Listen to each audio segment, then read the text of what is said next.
So there's a file type out there called SVG, or Scalar Vector Graphic. CreateSpace allows you to import that file type so that you can actually use it on your machine.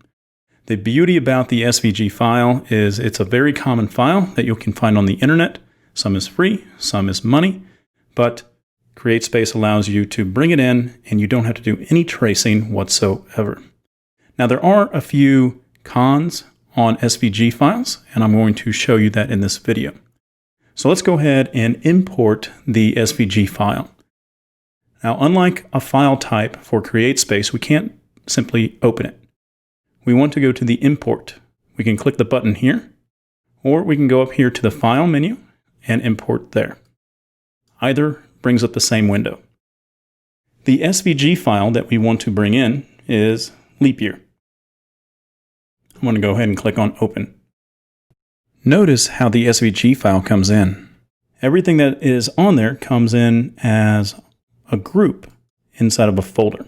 Obviously, you can select some individual pieces. But things to remember are the fact that these words are simply shapes, meaning that you cannot use your text tool and edit them. A lot of times you may find a file where you click on something and you just cannot seem to separate it.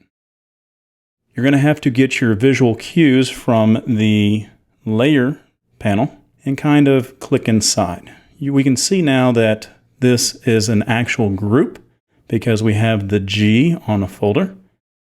We are able to simply right-click and ungroup, and that sort of allows us to move pieces individually when we click on them. So those are just a few tips and tricks when it comes to the SVG and importing them inside of CreateSpace.